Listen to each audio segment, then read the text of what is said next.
on a longtemps parlé des frondeurs de la gauche, des frondeurs du PS. Là, il y a une fronde aujourd'hui anti-Retailleau.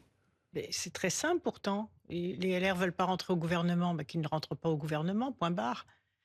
Qu'ils arrêtent d'agiter la classe politique, des consultations des militants. Ce que je voudrais dire, c'est que chaque heure qui passe nous coûte très cher. Coûte très cher au pays, en lassitude, en colère, en exaspération.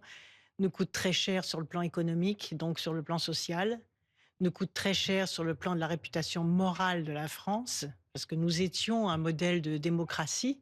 Et aujourd'hui, quand on voit que les institutions ne fonctionnent pas, vous savez ce qui se passe dans les pays où il n'y a pas la démocratie, où il y a des régimes autocratiques, ils se disent, vous voyez, la démocratie, ça ne sert à rien, puisque même en France, ça ne fonctionne pas et c'est le bazar.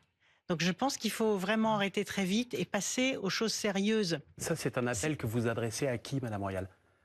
Aux socialistes, à la droite, au camp macroniste, en disant maintenant on arrête au Premier ministre. Au Premier ministre. Je pense qu'il faut qu'il arrête la séquence de consultation des partis politiques, puisque maintenant les positions des partis politiques sont claires.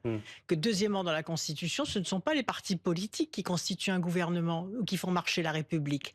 C'est le pouvoir du peuple, par le peuple, pour le peuple. C'est ça, la définition de la Constitution, avec un président de la République qui nomme un Premier ministre. Donc si chacun est à sa place et fait son travail, les choses peuvent rentrer dans l'ordre pour que l'on puisse passer aux choses sérieuses. Donc, il doit composer un gouvernement dont on exclura tous ceux qui pourraient avoir en tête un jour d'être candidats à la présidentielle. C'est secondaire, je vais vous dire. Le casting, c'est secondaire. Qui autour de cette table peut donner le nom des ministres des gouvernements qui se sont succédés et même du précédent gouvernement? Mais là, c'est Guillaume Tabar, sans doute. Oui, c'est leur métier. Alors le précédent, je ne dis pas, parce que 14 heures, je ne suis pas convaincu. Pourquoi je dis que ça ne compte plus.